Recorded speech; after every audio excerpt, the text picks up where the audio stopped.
Okay, so TikTok. Everyone wants to know the secrets to going viral, right? Like, how do you actually make that happen? Yeah. So we dug into this episode of the SocialWick podcast. It's called 20 Truly Epic Ways to Go Viral on TikTok. And honestly, there's some really interesting stuff in there. But we know you guys don't want a lecture. Right. You want, like, actionable insights you can actually use. Yeah, for sure. Right. Exactly. And what I thought was really cool about this source is it goes beyond, like, the basic advice you always hear, actually gets into the psychology of, like, what makes content go viral. Yeah. Which I think is super valuable for anyone who wants to build a real audience. Totally.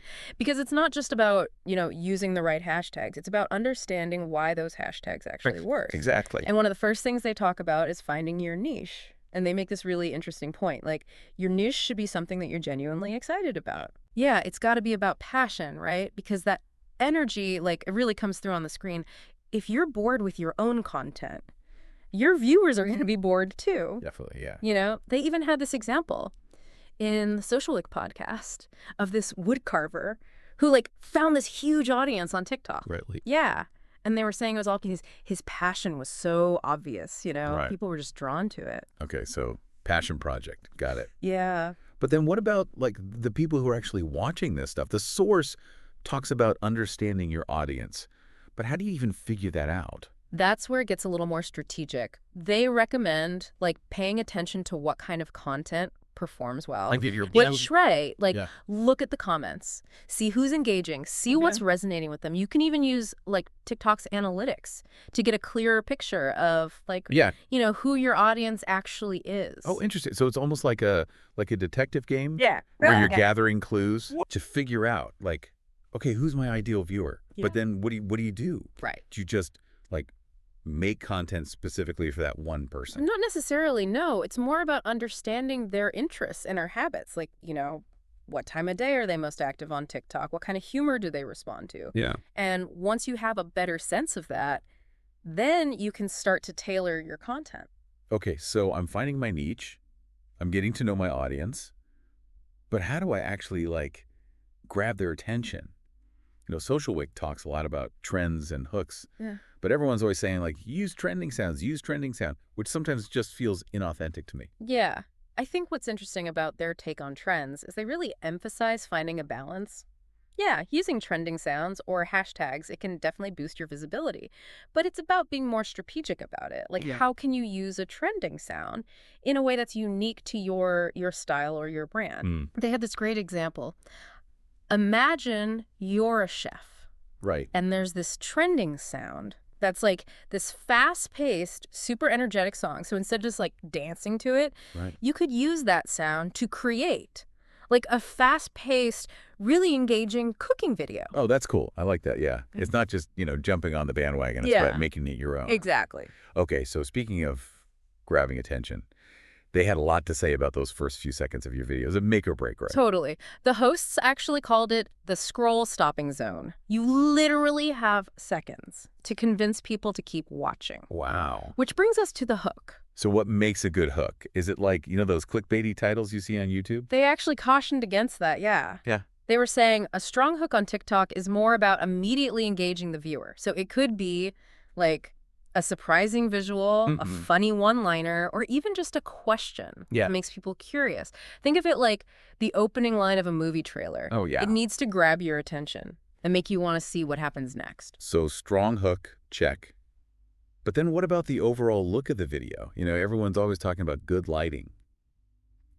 And you need this high production value. Right. They talked about that too. And, they said that fancy equipment can help, but it's not like a total deal breaker. Okay. What's more important is that your video is clear and well lit and easy to watch. They even said something about how viewers are more forgiving if the footage is a little shaky, as long as the content itself is good. Which makes sense. Like, the video is really interesting, I'm not going to stop watching. Just because it wasn't filmed on a professional camera. Exactly. They really emphasize that content is king. But that doesn't mean you should, totally neglect the technical stuff. Like, one tip they gave that I loved was, if you're planning on sharing your TikToks on other platforms, film in landscape mode. Oh, that's a good tip. Yeah. It just makes it, like, a more seamless viewing experience. Yeah, because I cross-post to Instagram sometimes, and those vertical videos. Yeah. can look kind of awkward when they're not full screen. Exactly. They also mentioned sound, too. Like, if you're using a voiceover, make sure the audio is clear, make sure it's balanced. They said bad audio is one of the quickest ways to make people scroll away. Yeah, I've definitely done that before. Like, if I can't hear what they're saying, I'm just clicking away. Right. But I feel like we've only scratched the surface here, right? There's so much more to talk about. Yeah, definitely. And I think some of the best stuff is still to come. They get into things like consistency and storytelling and using hashtags strategically. Okay. And even like tapping into current events. Ooh, interesting. Which we'll dive into all that after a quick break. No, I'm just kidding. We're just going to keep going. All right, let's keep this momentum going. All right, so this whole consistency thing, the SocialWick podcast, people were really emphasizing that.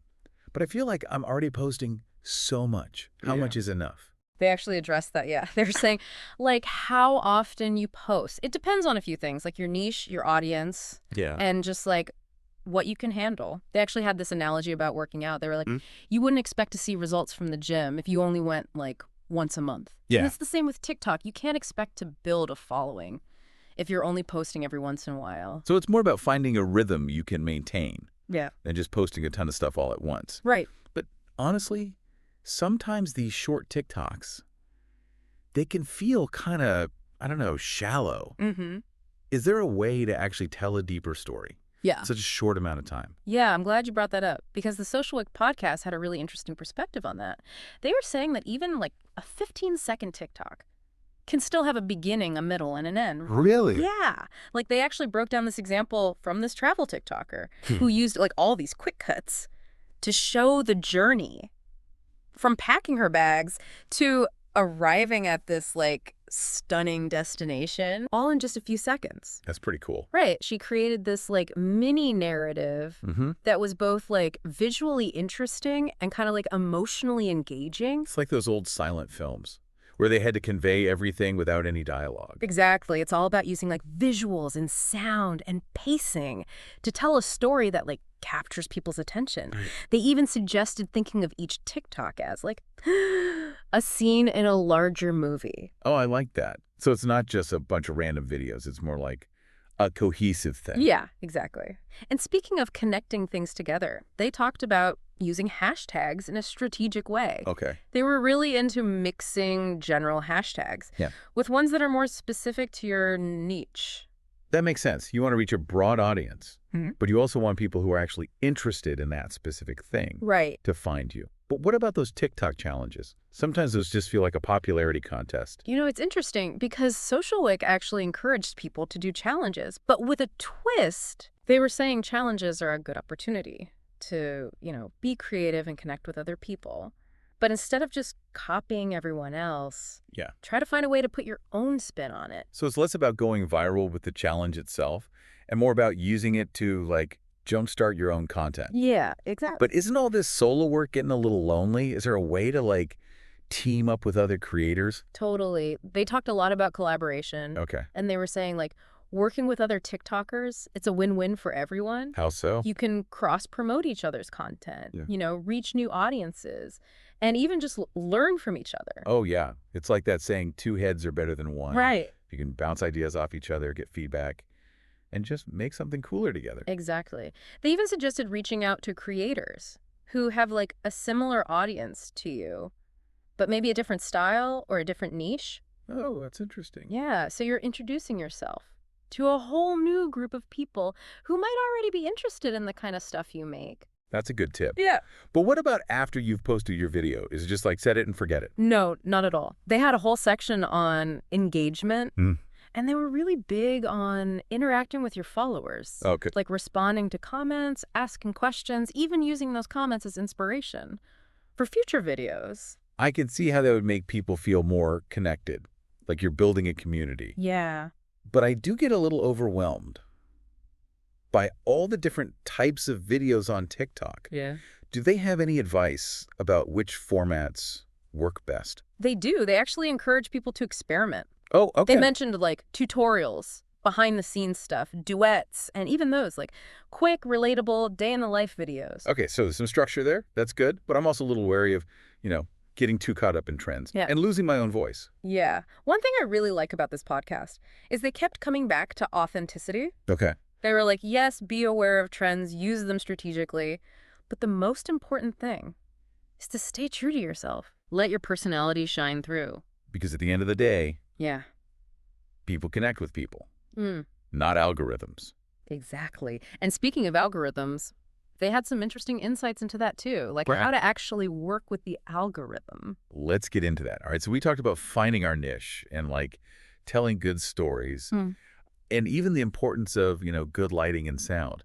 But this whole algorithm thing, it kind of feels like a mystery, Yeah. Like, what is it really? The SocialWick podcast had a lot to say about it.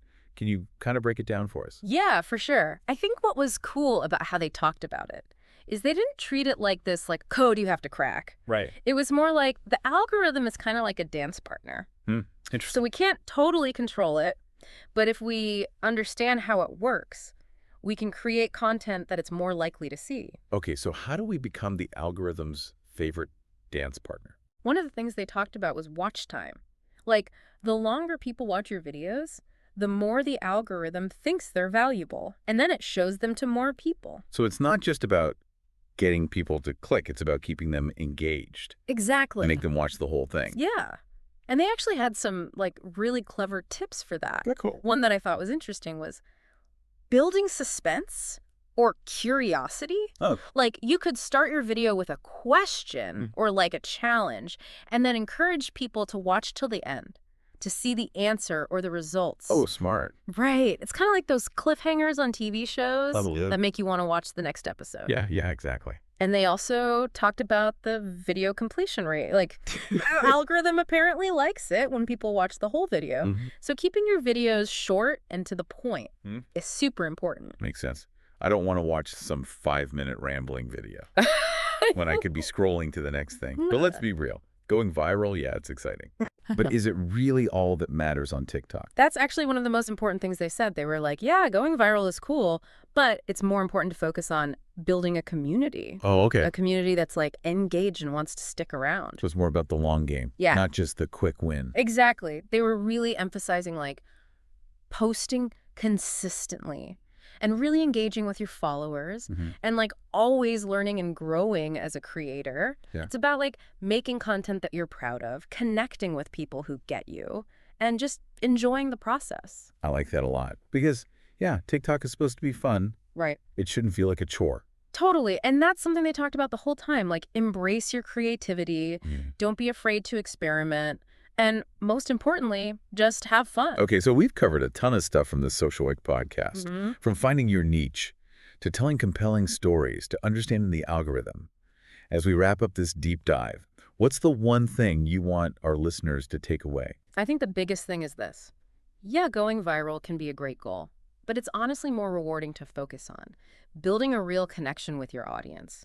So make content you're passionate about. Engage with your followers. Don't be afraid to experiment and have fun. The algorithm is always changing, but authenticity and wanting to connect with people, that's always going to be valuable. Beautifully said. And hey, if you're looking for more inspiration, definitely check out the SocialWick podcast. Their episode on going viral is full of great tips. What strategies stood out to you? What kind of content do you want to make now? Let us know in the comments. We'd love to hear from you. Now, go forth and conquer that For You page.